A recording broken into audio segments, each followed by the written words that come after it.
लोगों को स्टार्ट करना है 12th की केमिस्ट्री का D and F block elements वाला चैप्टर है। इस चैप्टर की जो शुरुआत रहेगी हम लोग आज की क्लास में इंट्रोडक्शन वाले पार्ट से करेंगे। इंट्रोडक्शन वाला पार्ट यानी कि बेसिकली आपने जो 11th स्टैंडर्ड में एटॉमिक स्ट्रक्चर पढ़ा है, आपने जो पीरियोडिसिटी पढ़ी है, उसमें आपने इलेक्ट्रॉनिक कॉन्फ़िगरेशन लिखना सीखा है ना। आपको एलिमेंट्स का आइडिया है कि एक एलिमेंट के नीचे अगर एक दूसरा एलिमेंट हो तो आप उस एलिमेंट को आप कैसे पहचानेंगे, उसका पीरियोडिक नंबर कैसे पहचानेंगे। ठीक है, चलो तो आज हम लोग शुरू करते हैं अपना D N F block element. तो पहली क्लास एक बेसिक इंट्रोडक्शन क्लास रहेगी। कल से हम लोग general trends in periodic table में जाएंगे। तो यूजुअली ये मान के चलो रोज़ रोज़ मैं डीएनएफ ब्लॉक एलिमेंट्स का कंटेंट नहीं डालूंगी, एक एक दो दो दिन में रहकर डालूंगी। बट तुम्हें जैसे जैसे मौका मिलते जाए उस चीज़ को कवर करते जाना, साथ साथ में रट्टा मारते जाना। हाँ, at the most important aspect 11th standard की पीरियोडिसिटी रिवाइज कर लो, क्योंकि अगर 11th स्टैंडर्ड की पीरियोडिसिटी नहीं आती है और तुम ऐसी उम्मीद करते हो कि डायरेक्ट मैं 12th स्टैंडर्ड की D N F block element का एक एक शब्द समझ लूँगा, तो ऐसा नहीं होगा। आई डोंट नो, कुछ ऐसा मैंने सुना है कि देखा भी है इवन अपनी आंखों से कि लोग 11th स्टैंडर्ड की पीरियोडिसिटी स्किप मार देते हैं। यूजुअली ये बोर्ड्स पढ़ने वाले, स्टेट बोर्ड पढ़ने वाले लोगों के साथ होता है और उसके बाद डायरेक्ट वो लोग D N F block element बहुत ईजीली डाइजेस्ट भी कर जाते हैं। आई डोंट नो, चलिए तो शुरुआत करते हैं। तो सबसे पहले तो देखो हम लोगों को इलेक्ट्रॉनिक कॉन्फ़िगरेशन लिखना सीखना है। ठीक है, पहले तो ये समझना है कि D N F block element, F तो नहीं पढ़ रहे हैं हम लोग, पहले तो डी पढ़ रहे हैं। डी ब्लॉक एलिमेंट्स में कौन कौन से डी ब्लॉक में कौन कौन से आपके एलिमेंट्स बिलोंग करते हैं, पहला पॉइंट वो हम लोगों को सीखना है। पॉइंट नंबर 2, उन एलिमेंट्स के कॉन्फ़िगरेशन लिखना सीखना है और फिर हम लोग पॉइंट नंबर 3 या पॉइंट नंबर 4 में आएंगे। ठीक है ना, बात समझ में आ रही। सबसे पहला काम हम लोगों का क्या है, उसके एलिमेंट्स लिखना सीखना। तो देखो इतनी जानकारी तो तुमको अच्छे से है ही कि आप लोगों के जो डी ब्लॉक एलिमेंट्स होते हैं वो कुछ इस प्रकार के होते हैं। बेसिक आइडिया है, मैं ऐसा नहीं ट्रीट कर रही हूँ कि तुम एकदम दूध पीते बच्चे हो, तुमको कोई आइडिया नहीं है, बस अभी अभी अपने पालने से निकले हो और मैडम ये एससी क्या होता है, टीआई क्या होता है, ये क्या होता है, वो क्या होता है, कुछ आइडिया ही नहीं, बस एकदम अब भी पैदा हुए हो, ऐसे मैं तुम्हें ट्रीट नहीं कर रही हूँ। ये मैं उम्मीद करती हूँ कि आप 11th स्टैंडर्ड पढ़कर आए हो अच्छी खासी जगह से, आपको ये सारी चीज़ें आती होंगी। अगर नहीं आती हैं तो मुझे बता देना, मैं 11th स्टैंडर्ड वालों के जो वीडियोज़ हैं वो तुम लोगों को फॉरवर्ड कर दूँगी। ठीक है, क्योंकि अगेन उसमें एक बहुत इंपॉर्टेंट डिस्क्लेमर है कि जिनको 11th स्टैंडर्ड कतई नहीं आता है वो लोग इस चीज़ को ना देखें पीरियोडिसिटी, क्योंकि ऐसे में सिर्फ और सिर्फ कन्फ्यूजन क्रिएट होगा। बेटर रहेगा कि आप वो देखो उसके बाद इसको कंटिन्यू करो। ठीक है, बता देना अगर चाहिए तो मैं वाले वीडियो के पूरे प्लेलिस्ट तुम्हें फॉरवर्ड कर दूंगी, जो कि मैंने बनाई नहीं है, लेकिन हाँ उसकी पूरी लिंक्स वगैरह मैं शेयर कर दूंगी। तो फिलहाल हम लोग डी एन एफ ब्लॉक के एलिमेंट्स के साथ पहचान करते हैं। जैसे कि इंट्रोडक्शन, जब क्लास की नई शुरुआत होती है तो भले ही टीचर को पसंद आए ना पसंद आए, स्टूडेंट को अच्छा लगे ना लगे, एक बेसिक इंट्रोडक्शन किया जाता है एक फॉर्मेलिटी के तौर पर। तो देखो हम लोग भी इंट्रोडक्शन क्लास ले रहे हैं फॉर्मेलिटी के तौर पर, ताकि जिन डी ब्लॉक एलिमेंट्स को हम पढ़ने जा रहे हैं उन डी ब्लॉक एलिमेंट्स की हमें एक बेसिक जानकारी होनी चाहिए। ठीक है, तो देखो तो आप लोगों को पढ़ना है डी ब्लॉक एलिमेंट्स। सबसे पहले तो ये जानते हैं कि हम लोगों का जो डी ब्लॉक एलिमेंट्स है वो शुरू होता है 4th पीरियड से।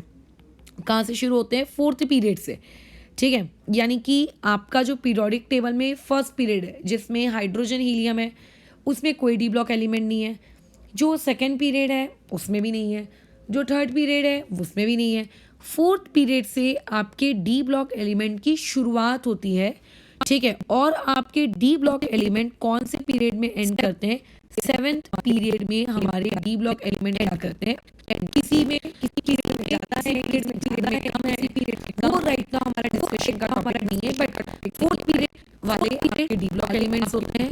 5th पीरियड, 6th पीरियड और आप लोगों के 7th पीरियड तक जाते हैं। तो जो डी ब्लॉक एलिमेंट्स आप लोगों के 4th पीरियड में होते हैं, ठीक है, जो D block element 4th period में होते हैं उन डी ब्लॉक एलिमेंट्स को हम लोग कहते हैं 3D सीरीज। ठीक है, उन्हें हम लोग क्या कहते हैं? 3D series. क्यों 3D कहते हैं इस पे भी डिस्कशन होगा, बट मैंने क्या कहा, पहले इंट्रोडक्शन करेंगे। हम एलिमेंट्स के साथ पहले जान पहचान करेंगे। तो 3D सीरीज या फिर आप इनको ये भी कहते हो फर्स्ट ट्रांजिशन सीरीज। अब कई लोगों के दिमाग गुल हो रहा होगा कि ट्रांजिशन मतलब क्या, लेकिन अगेन मेरा वही कहना होगा कि आप वेट करिए। फिर आप उसके बाद आ जाते हैं फिफ्थ पीरियड में। कहने को तो वो फिफ्थ पीरियड होता है, लेकिन देखो जब फोर्थ पीरियड था तब 3D था, तो जब फिफ्थ पीरियड है तो क्या रहा होगा, तब ऑब्वियसली 4D रहा होगा। तो फिफ्थ पीरियड में जो डीप ब्लॉक एलिमेंट्स आते हैं, उन डीप ब्लॉक एलिमेंट्स की एक लड़ को, ठीक है, दिवाली आ रही है तो ऑब्वियसली लड़ जैसे वर्ड्स तुम्हारे कानों में तो आ ही रहे होंगे कि लड़ ही लेंगे। तो जो लड़ होती है 10 एलिमेंट्स की, यूजुअली जनरली उस 10 एलिमेंट्स की लड़ को हम लोग कहते हैं 4D सीरीज, या फिर इसको हम लोग कहेंगे आप लोगों की सेकेंड ट्रांजिशन सीरीज, जिसको मैं TS कह रही हूँ। ठीक है, अगर तुम मुझसे ही पढ़े और तुम्हें अगर आदत है TS को ट्रांजिशन स्टेट लिखने की, तो फिलहाल के लिए उस आदत को भूल जाना। ठीक है, इस चीज़ को ऐसे आप इमेजिन करो। फिर आ जाते हैं हम लोग हमारे 6th पीरियड में, एंड ऑब्वियस है कि ऐसे करते करते आप धीरे धीरे धीरे धीरे आगे आपकी गाड़ी बढ़ती जाएगी और आप आ जाओगे, आपका 5D सीरीज हो गया। और इस 5D सीरीज को या तो आप थर्ड ट्रांजिशन सीरीज कहोगे, और आगे आ जाते हैं हम हमारे 7th पीरियड में, जिस 7th पीरियड को आप कहेंगे आपका 6D सीरीज। और ये 6D सीरीज या फिर आप ये कह सकते हो आपका फोर्थ ट्रांजिशन सीरीज। ये इस तरीके से आगे हम लोगों की बातचीत बराबर है। ये हम लोगों को टोटल फोर्थ पीरियड से यानी कि 3D से लेकर 6D ये हमको देखने को मिलता है। अब तुम्हारे छोटे से ब्रेन में एक छोटा सा डाउट आता है कि 1D और 2D एग्जिस्ट क्यों नहीं करते। तो देखो यार, 1D और 2D एग्जिस्ट क्यों नहीं करते, इसके लिए तुम लोगों को ना जो 11th स्टैंडर्ड में क्वांटम नंबर्स का टॉपिक है वो पढ़ना पड़ेगा। ठीक है, अगर आपका प्रिंसिपल क्वांटम नंबर n = 1 होता है, तो उसमें सिर्फ एक ही आपका क्या होता है, सबशेल आपका क्या रहता है, अलाउड होता है, और वो सबशेल होता है मात्र 1s। अगर आपके प्रिंसिपल क्वांटम नंबर 2 हो गए, तो उसके बाद आप लोगों के पास 2 सबशेल की आपको परमिशन मिल जाती है ना। तो आप 2s ले आते हो और 2p ले आते हो। अगर आपका प्रिंसिपल क्वांटम नंबर 3 होता है, तो आपके पास 3 सबशेल्स रखने की आपको इजाज़त मिल जाती है। तो आप ले आते हो 3s, आप ले आते हो 3p, और आप ले आते हो 3d। यानी कि 3d नामक जो आपका क्या है ऑर्बिटल है, ये ऑर्बिटल आपका शुरू होता है प्रिंसिपल क्वांटम नंबर 3 से। ठीक है, कहाँ से शुरू होता है, प्रिंसिपल क्वांटम नंबर 3 से। तो 1 और 2 में, क्योंकि प्रिंसिपल क्वांटम नंबर 1 और 2 है, तो आपके जो रूल्स हैं, जो आपने क्वांटम के नंबर से पढ़ा होगा 11th स्टैंडर्ड में, उस रूल के अकॉर्डिंग 1D या फिर 2D एग्जिस्ट ही नहीं करता। 1D या फिर आप लोगों का 2D एग्जिस्ट ही नहीं करता। तो अब वो चीज़ एग्जिस्ट ही नहीं करती, देयरफॉर आप लोगों की जो ट्रांजिशन सीरीज है, या फिर आप ये कह सकते हो जो डी सबशेल है, ये डी सबशेल ही आपका स्टार्ट कहाँ से होता है, 3D से। इसीलिए जो पहली ट्रांजिशन सीरीज है, इस पहली ट्रांजिशन सीरीज को हम 3D सीरीज कहते हैं, ना कि 1D ना कि 2D, क्योंकि 1D और 2D एग्जिस्ट नहीं करते हैं, है ना। तो अब यहाँ पे जो सामने ये इमेज दिख रही है, इससे साफ साफ क्लियर हो रहा है कि ये जो पहली आपको सीरीज दिख रही है, ये देखो कहाँ से शुरू हो रही है, स्कैंडियम से शुरू हो रही है। किसी को कुछ याद होना हो, एक 10वीं के स्टूडेंट को कम से कम 30 तक एटॉमिक नंबर याद होते हैं, along with their elements name and symbol.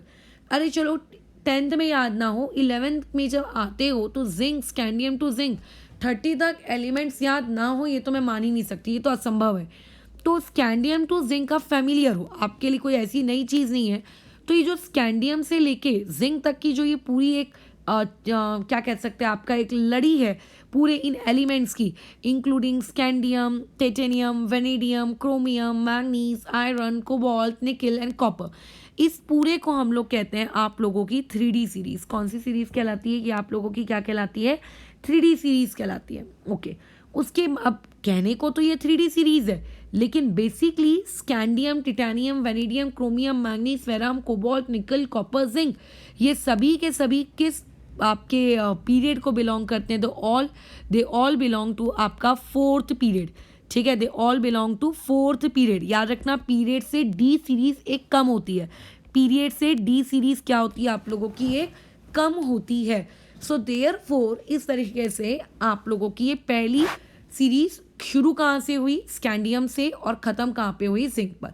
ठीक है, तो हम लोगों को हमारी जर्नी मिल गई कि if I am talking about 3D series, या फिर अगर मैं पहली ट्रांजिशन सीरीज़ के बारे में अगर मैं कमेंट कर रही हूँ, तो मुझे ये पता होना चाहिए कि 3D सीरीज़ में जो टोटल नंबर ऑफ एलिमेंट्स होते हैं वो होते हैं आपके 10। ठीक है, टोटल नंबर ऑफ एलिमेंट्स कितने होते हैं? 10 होते हैं, जिनकी शुरुआत हम लोग करते हैं स्कैंडियम से। जिनकी शुरुआत हम लोग कैसे करते हैं? स्कैंडियम से। सिंबल है Sc और उसका जो एटॉमिक नंबर है वो एटॉमिक नंबर है 21 से लेकर हम इसकी एंडिंग, इसकी अंत कहाँ पे करते हैं? जिंक पे करते हैं, जिसका सिंबल है Z और वहाँ पे उसका जिंक का Zn और वहाँ पे उसका एटॉमिक नंबर आ जाएगा 30। ये होती है 3D सीरीज़ की जानकारी। अच्छा, अब इस 3D सीरीज़ में जो ये एलिमेंट्स हैं इनको हम याद कैसे करेंगे? देखो, मुझको तो किसी भी प्रकार के कोई निमोनिक्स को मैंने यूज़ नहीं किया था जब मैं खुद 11th स्टैंडर्ड में थी। मैंने तो इसको ऐसे ही रट लिया था, स्कैंडियम, टिटानियम, वेनेडियम, है ना, करके क्रोमियम, मैंगनीज, आयरन, कोबाल्ट, निकल, कॉपर, जिंक। मैं किसी प्रकार का कोई निमोनिक्स में यूज़ नहीं करती। हाँ, उसमें लेकिन कई स्टूडेंट्स ऐसे होते हैं जो लोग चीज़ों को निमोनिक्स कोई बातचीत के थ्रू याद रखते हैं। जैसे याद करें, आपको ग्रुप नंबर 1 का मैंने निमोनिक बताया था, बट कभी फोर्स नहीं किया कि उसको याद करो। जैसे पहले वाले का क्या था? Hydrogen, lithium, sodium, potassium, rubidium, caesium, francium. अब इसको कैसे याद किया जाता है? हेलिना की रब से फरियाद। ठीक है, ग्रुप नंबर 2 में आता है beryllium, magnesium, calcium, strontium, barium, radium. कैसे याद करते हैं? बेटा मांगे कार, स्कूटर, बाप रोए। एग्जैक्टली, कभी कभी मेरे लिए भी हेल्पफुल हो जाते हैं, कभी कभी मैं भी कंफ्यूज हो जाती हूँ कि कैल्शियम के बाद स्ट्रोंशियम आ रहा है कि बेरियम आता है। जस्ट लाइक पेपर में कभी कभी मैं ये ब्लैंक हो जाती हूँ कि THEN देन लगाना है कि THEN देन लगाना है, जब मैं पेपर लिखा करती थी तब। बट इसीलिए कुछ लोगों को निमोनिक्स बहुत अच्छे लगते हैं, वो निमोनिक्स के वाया चीज़ें याद करते हैं। तो देखो, मेरे को यहाँ तक लगता है कि 3D सीरीज़ को निमोनिक्स के वाया याद करने की आवश्यकता नहीं है, बट फिर भी हम निमोनिक्स डिस्कस कर लेंगे जो मुझे याद है। और इन केस दूसरों की निमोनिक्स अगर तुम याद नहीं करना चाहते हो तो अपनी निमोनिक्स भी बना सकते हो।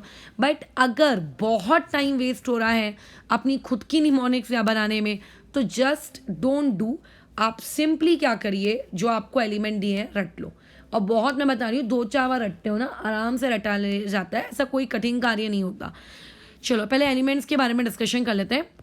तो 3D सीरीज़ में देखो एलिमेंट्स कौन कौन से हैं। एलिमेंट्स आर, यहाँ पे हम लोगों के एलिमेंट्स के बारे में बातचीत करते हैं। हमारे पास पहले होता है स्कैंडियम, उसके बाद होता है हम लोगों के पास टिटानियम, उसके बाद होता है वेनेडियम, फिर होता है chromium, then we have manganese, उसके बाद होता है iron, then we have cobalt, then we have nickel, then we have copper and then we have zinc. ये टोटल एलिमेंट्स हम लोगों के पास 3D सीरीज़, या फिर कह सकते हो जो आपकी पहली D ब्लॉक की सीरीज़ है, पहली D ब्लॉक की सीरीज़ में हम लोगों के पास ये फलाना एलिमेंट्स हम लोगों को मिलते हैं, ये फलाना एलिमेंट्स हम लोगों को मिलते हैं। अब बात आती है इसको याद कैसे करें। तो देखो, जो निमोनिक्स हमारे टीचर ने 11th स्टैंडर्ड में हमको सिखाए हैं, मैं तो तुम्हें वही बता रही हूँ, क्योंकि मैंने अपने खुद के कभी निमोनिक्स बनाए नहीं है, क्योंकि मुझको बनाने की नीड नहीं पड़ी। हाँ, जहाँ जहाँ मुझे बनाने की नीड पड़ती थी, कुछ एक्सेप्शंस याद करने के लिए, वहाँ मैं अपने निमोनिक्स खुद क्रिएट करती थी। क्योंकि देखो यार, खुद की क्रिएट की हुई चीज़ ना याद रखी जा सकती है लॉन्ग टर्म तक, दूसरे की नहीं। और दूसरी बात, कुछ निमोनिक्स हम कभी कभी ऐसे बना लेते हैं कि जो पब्लिकली शेयर नहीं किए जा सकते, राइट। तो अब देखो इसको कैसे करेंगे। आपका जो ये SC है, SC से बहुत ही एक फेमस वर्ड है हम लोगों की पढ़ाई की रिलेटेड बातचीत, ठीक है, वो है हम लोगों का साइंस। ठीक है, तो इसको हम लोग उठा लेते हैं साइंस। अब TI मतलब वैसे तो हम लोगों का कुछ और लेना चाहिए था, बट TI को आप ले लो टीचर, साइंस टीचर। तो ये हो गया आपके स्टार्टिंग के 2 वर्ड, साइंस टीचर। अब V से यार तुम्हें जो नाम लेना है, ठीक है, जो नाम लेना है वो ले लो। किसी मेल का नाम लेना है वो ले लो, ठीक है, और या फिर किसी फीमेल का लेना है वो ले लो। साइंस टीचर विमला, इसको मैंने ले लिया विमला। तुम विमला की जगह विनीता एक्सेट्रा, और भी क्या, विनय, है ना, वीरेंद्र, जो लेना है ले लो। तो साइंस टीचर विमला। CR के लिए अपन एक सरनेम यूज़ कर लेते हैं, don't take it on yourself, Kripalani. ठीक है, इसके लिए हम लोग ले लेते हैं कृपलानी। साइंस टीचर विमला कृपलानी, ठीक है, ठीक है, science teacher Vimla Kripalani. MN, अब MN के लिए क्या लेंगे? MN के लिए ना मैं एक वर्ड लूँगी, वो है मन। अब मैं ये मन वर्ड इसीलिए ले रही हूँ क्योंकि आगे जब कलर से बातचीत होगी तो मैं वहाँ पे भी मैंगनीज को मैं मन लेने वाली हूँ, ठीक है। बराबर, वहाँ पे भी पिंक मन मन, वहाँ पे भी मैं इसको एम एन को मन लेने वाली हूँ, इसलिए मैंने इसको मन लिया है। तो साइंस टीचर विमला कृपलानी मन, मन, ठीक है, या फिर इसको आप कह सकते हो मत, या फिर आपको अगर ज़्यादा पसंद आ रहा है ये वर्ड तो आप ये ले लो मत, तो ये ले लिया हमने मत। अच्छा, अभी एफ ई है। अब एफ ई के लिए क्या करें, हम जानते हैं कि एफ ई आप लोगों का क्या होता है, आयरन होता है, लेकिन अब यहाँ पे हम इस एफ ई और सी ओ का एक कंबाइन एक क्या लेंगे, निमोनिक लेंगे, इनका कंबाइन निमोनिक लेंगे, एक कंबाइन वर्ड लेंगे, वो रहेगा फेको। क्या लेंगे इसको, फेको, फ में एक ही मात्रा, क ओ, आई होप सो कि हिंदी सही हो, फेको, ठीक है, फेको, एफ ई सी ओ, ठीक है। क्या है, साइंस टीचर विमला कृपलानी मत फेको, ठीक है, मत फेको, मत फेकोनी, ठीक है, मत फेकोनी। अब जैसे जो पारसी लोग होते हैं यूजुअली, उनके तुम देखना कई मूवीज़ में तुम लोगों ने ये देखा होगा, उनके बोलने की टोन में समझो नी लाइक वर्ड आता है, तो मत फेको नी। तो यहाँ तक हम लोगों की आधी बातचीत खत्म हो गई। अब बचता है सी यू और जेड एन, ठीक है, बराबर। क्यों तो सी यू इसको लिख दे सकते हो क्यों, यू कैन राइट इट क्यों, क्यों, ये क्यों हिंदी का वर्ड, ठीक है, क्यों। अब क्यों मतलब यहाँ पे कौन है, सी यू है, बराबर, क्यों मतलब यहाँ पे कौन है, सी यू है। अब जेड एन के लिए क्या लोगे, तो जेड एन के लिए अब क्या लेंगे, ठीक है, तो अब जानबूझकर मत फेंको, साइंस टीचर विमला कृपलानी मत फेंको नी, क्यों, जानबूझकर, राइट। तो ये वर्ड तुम अपना एक निमोनिक याद रख सकते हो अगर तुम्हें इससे याद करने से कोई फायदा होता है तो। Otherwise I simply learn it, scandium, titanium, vanadium, chromium, manganese, iron, cobalt, निकल, कॉपर, जिंक, खत्म कहानी। So this was all about the 3D series, बस खत्म, ठीक है, बस खत्म। बट फिर भी अगर याद करना है तो सिंपल सी चीज़ है, साइंस टीचर विमला कृपलानी मत फेंको, ठीक है, नी, क्यों, जानबूझकर, ठीक है, क्यों जानबूझकर फेंक रहे हो, लपेटना पड़ रहा है। तो ये हो गया आपका 3D सीरीज। अच्छा, अब ये हो गई आपकी 3D सीरीज, दिख रही है 3D सीरीज, ओके। अब आते हैं हम लोग यहाँ पे ये वाली सीरीज पर। तो देखो ये आप लोगों की कौन सी सीरीज होगी, ऑब्वियस है अगर ऊपर वाली 3D सीरीज है तो ये आप लोगों की 4D सीरीज होगी, और अगर ये 4D सीरीज है तो मतलब ये ज़रूर आप लोगों का एक 5th पीरियड होगा, ज़रूर ये क्या होगा, 5th पीरियड के एलिमेंट्स होंगे।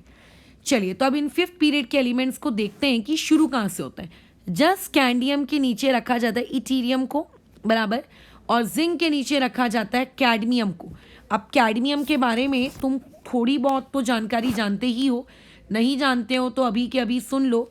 कैडमियम जो होता है उसको हम लोग न्यूक्लियर रिएक्टर्स में यूज़ करते हैं, ठीक है। कैडमियम जो होता है वो कहाँ पे यूज़ किया जाता है, न्यूक्लियर रिएक्टर्स में यूज़ किया जाता है। किस पर्पस के लिए यूज़ किया जाता है, एज मॉडरेटर्स, ठीक है, यहाँ पे जगह नहीं है कहीं लिख लेना, एज मॉडरेटर्स। किसके लिए यूज़ किया जाता है, as a moderators.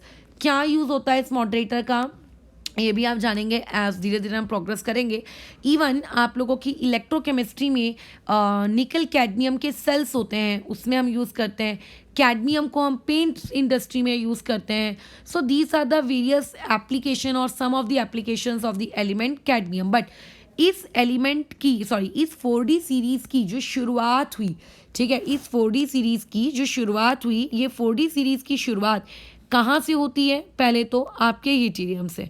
4D series में एलिमेंट्स कौन कौन से हैं, तो 4D सीरीज़ में सबसे पहले तो total number of element 3D series के जैसे कितने होते हैं, 10।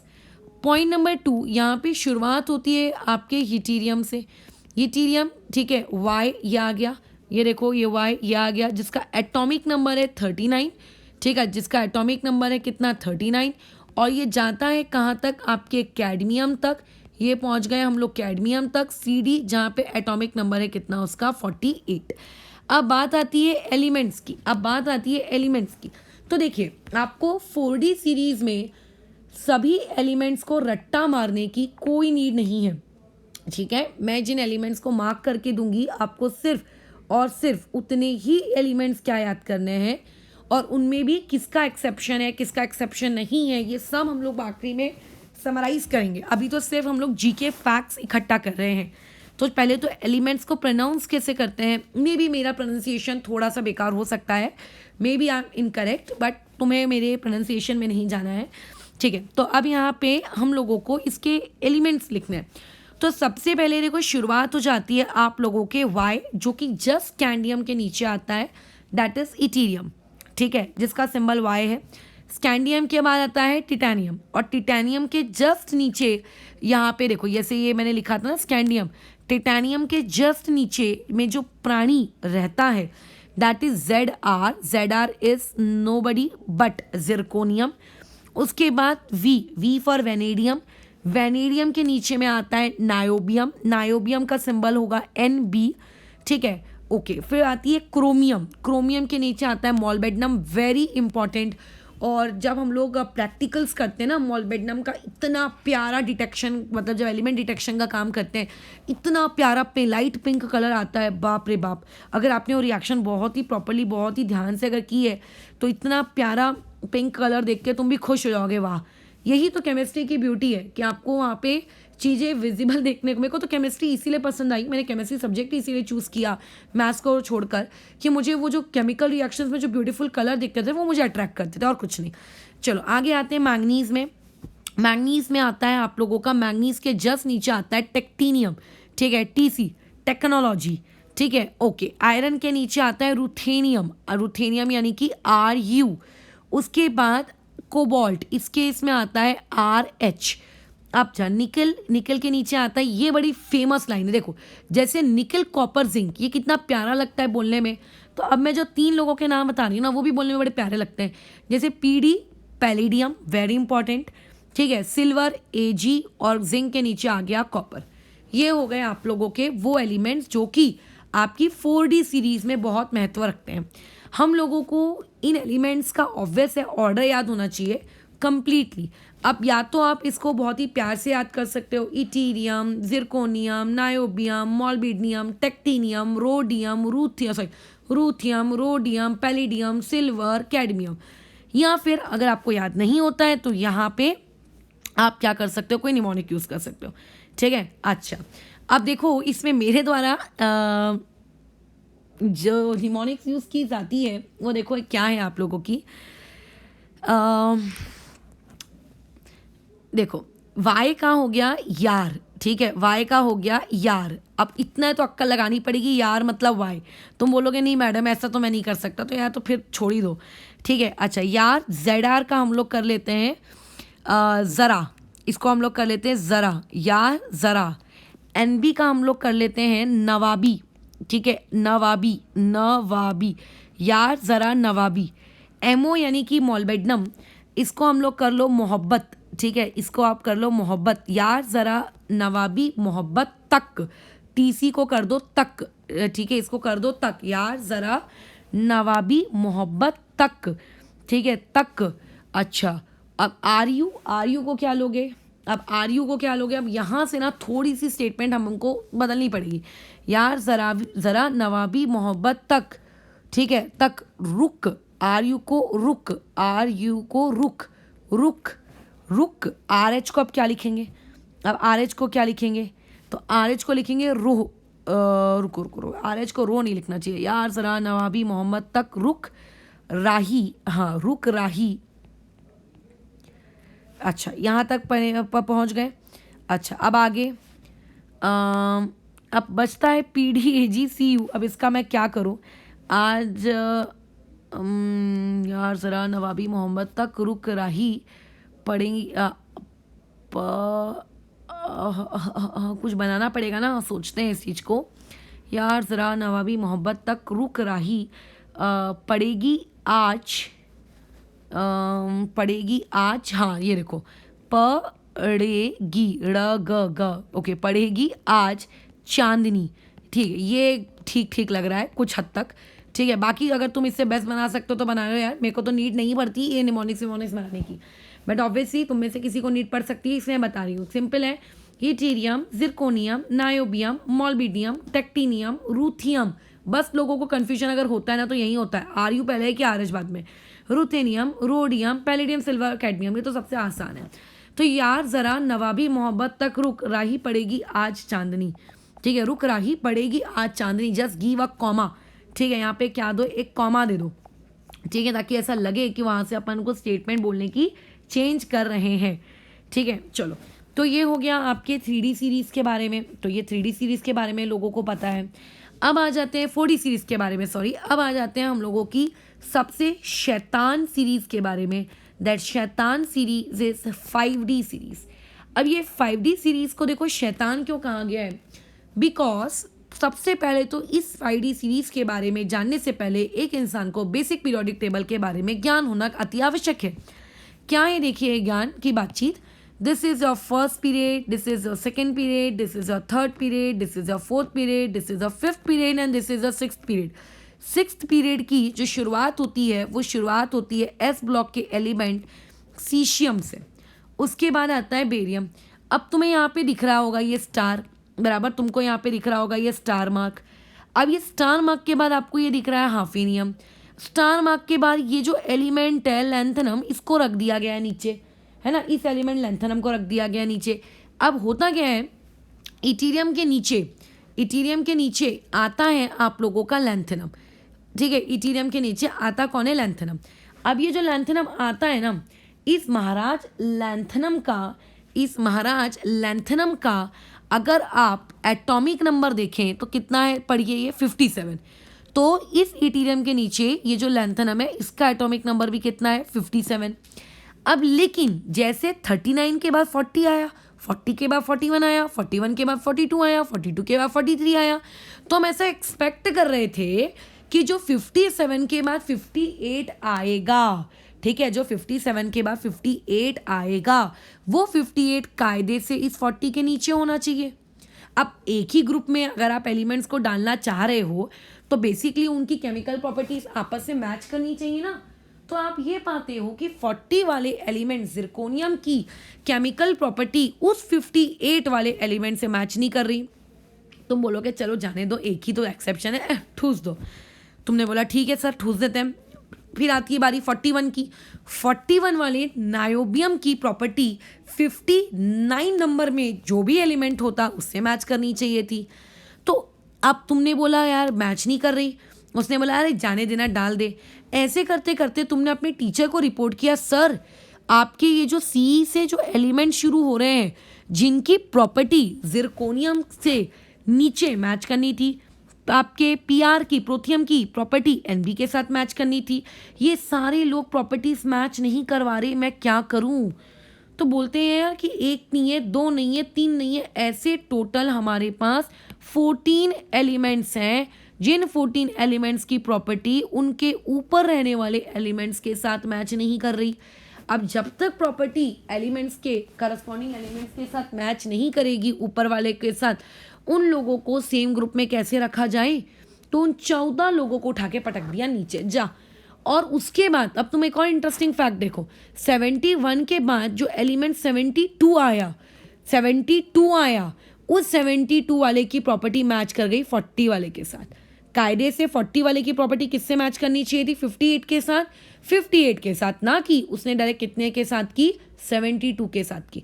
यानी कि जो पीरियोडिक टेबल में एलिमेंट्स होते हैं 58 से लेकर ये CE से लेकर ये LU ल्यूटियम तक 71 तक, वो इस नॉर्मल पीरियोडिक टेबल से हटा के अलग नीचे फेंक दिए जाते हैं और वापस से आपका न्यू पीरियोडिक टेबल शुरू हो जाता है एटॉमिक नंबर 72 से।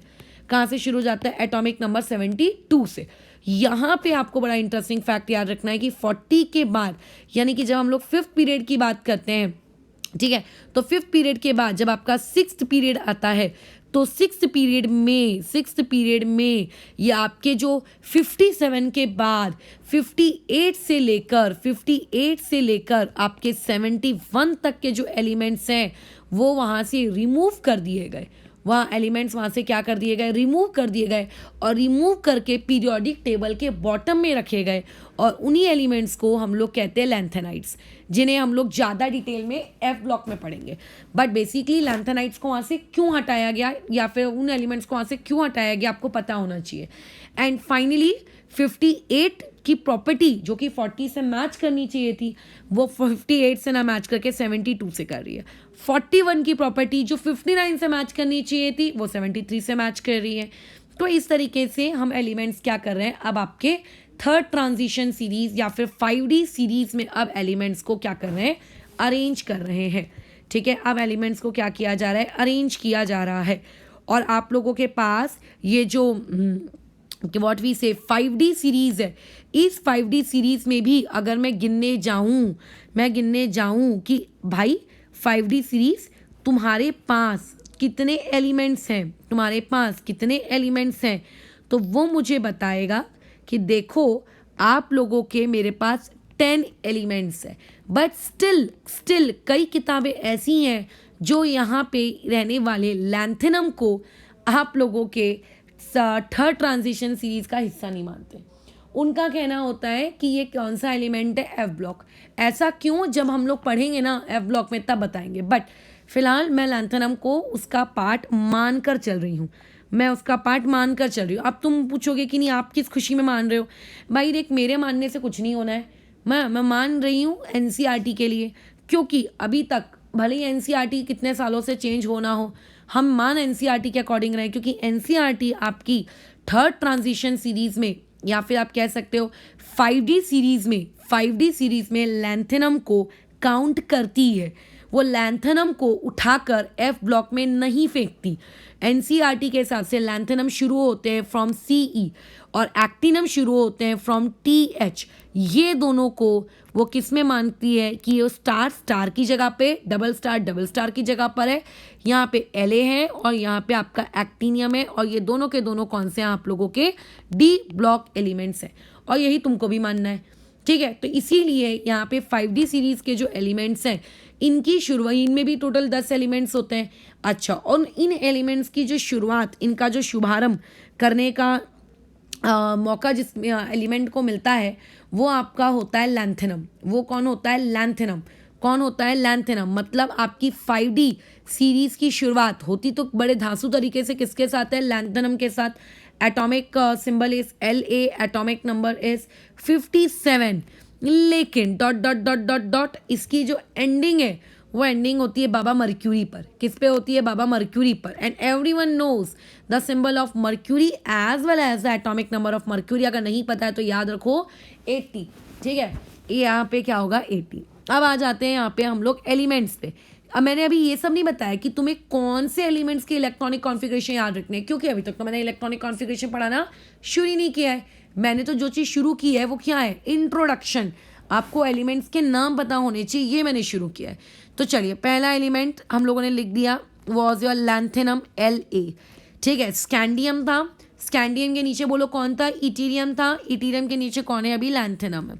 लैंथेनम के बाद आता है HF मतलब हाफेनियम। अच्छा, हाफेनियम के ऊपर कौन था, सोचो, दिमाग पे जोर डालो, अभी पढ़े हो, जिरकोनियम। जिरकोनियम के ऊपर कौन था, टिटानियम। मतलब टिटानियम, जिरकोनियम, हाफेनियम, ठीक है। हाफेनियम के आगे बढ़ जाते हैं, देख लेते हैं। वैसे टीए आता है, नाम देख लेते हैं टीए का, क्या है ये, टेंटियम।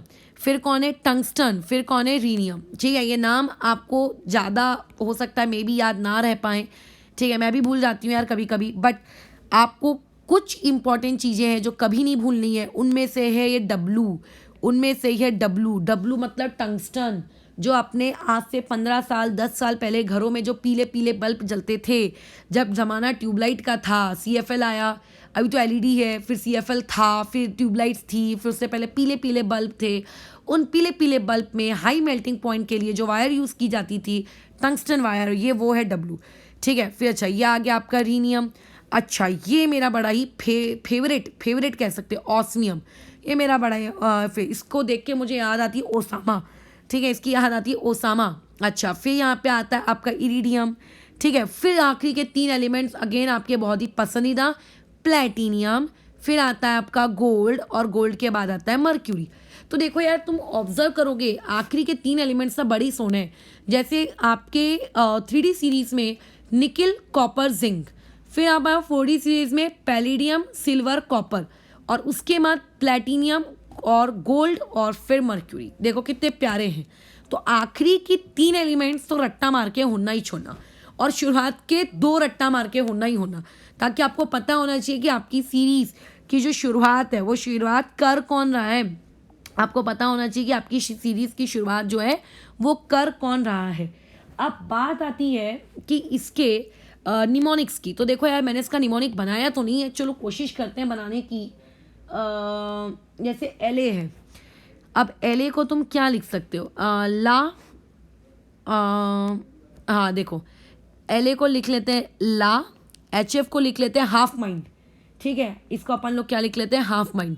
अब मैं बताना नहीं चाहूँगी, बट ये वर्ड मैं एक पर्टिकुलर लिविंग थिंग के लिए यूज़ करती हूँ, देयरफॉर मेरे दिमाग में ही आया हाफ माइंड, ला हाफ माइंड, TA से क्या लिख लो, ताला, ठीक है, ला हाफ माइंड ताला। W को हम लोग लिख देते हैं वरना, वरना धमकी दे रहे हो तुम उसको, वरना। अच्छा, RE को क्या लिख जाओगे,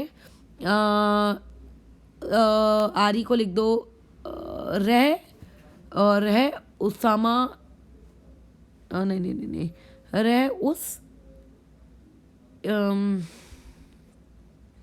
हाँ इसके बाद का मुझे याद है, हमारे टीचर बोला करते थे, रुको, ला हाफ माइंड ताला वरना, RE को लिख दो रह, ठीक है, ओसामा है, मेरे को तो ओसामा पसंद है, बट उसको लिख दो रह, उसको कैसे लिखेंगे हिंदी में, हाँ ऊ और सा, उस इरिटेटिंग। अब इसको अपन इंग्लिश भाषा में लिख देते हैं इरिटेटिंग, PT को लिख दो पोपट, इरिटेटिंग पोपट, इरिटेटिंग पोपट।